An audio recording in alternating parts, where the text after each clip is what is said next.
Assalamualaikum warahmatullahi wabarakatuh. Saya Profesor Dr. Andes Hendar MSI mewakili tim IMF ingin menjelaskan garis besar dari penelitian kami yang berjudul Studi Daya Tarik PBMTI sebagai mitra MBKM untuk memperkuat pendirian program studi Sarjana Islamic Microfinance IMF. Penelitian ini didanai oleh Program Penelitian Kebijakan Merdeka Belajar, Kampus Merdeka, dan Pengabdian Masyarakat berbasis hasil penelitian dan Purwarupa PTS Direktorat Jenderal Pendidikan Tinggi Riset dan Teknologi tahun anggaran 2021.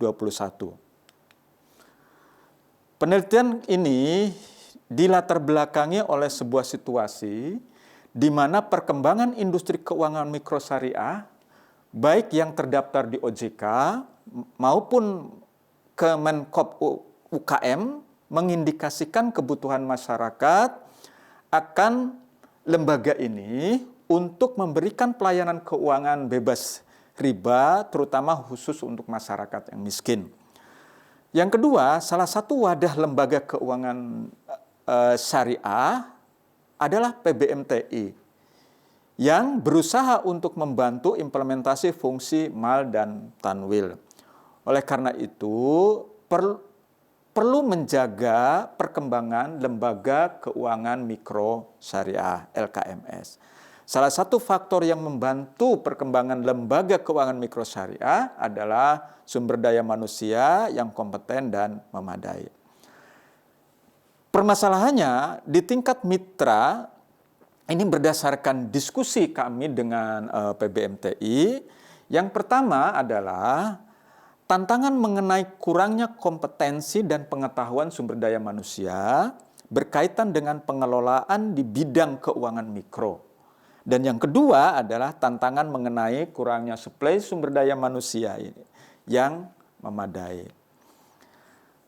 Penelitian ini sebagai tindak lanjut dari kegiatan MBKM dengan tujuan untuk mengetahui daya tarik LKMS, terutama BMT, bagi mahasiswa yang telah melakukan MBKM pada lembaga tersebut. Penelitian ini juga diadakan sebagai rujukan untuk memperkuat inisiasi pembuatan kurikulum untuk Prodi S1 Program Studi Islamic Microfinance oleh Fakultas Ekonomi Unisula yang berkolaborasi dengan dunia industri. Luaran penelitian ini yang pertama adalah laporan hasil survei kepada mahasiswa, dosen pembimbing, dan tenaga pendidik.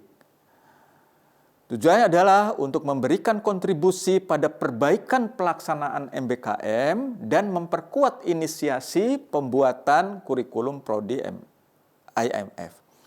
Yang kedua tentu adalah artikel hasil penelitian yang sudah dilakukan.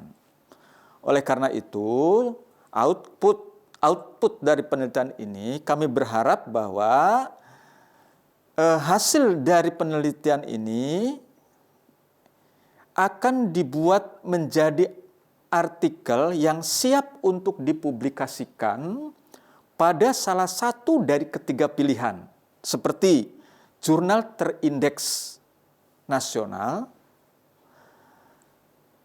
international conference, maupun jurnal publikasi terindeks internasional. Metode penelitian yang kami gunakan adalah populasinya sebagian besar adalah mahasiswa, dosen pembimbing lapangan, dan tenaga pendidik yang terlibat di dalam proses pelaksanaan MBKM di BMT anggota PBMTI. Teknik pengambilan samplingnya itu cenderung ke penelitian populasi, karena semua anggota sampel akan kami teliti. Jumlah sampel dalam penelitian ini itu sebanyak 37 mahasiswa Fakultas Ekonomi Unisula yang mengikuti MBKM di BMT anggota PBMTI. Yang kedua, 30 dosen Fakultas Ekonomi sebagai dosen pembimbing lapangan bagi seluruh mahasiswa peserta MBKM di PBMTI.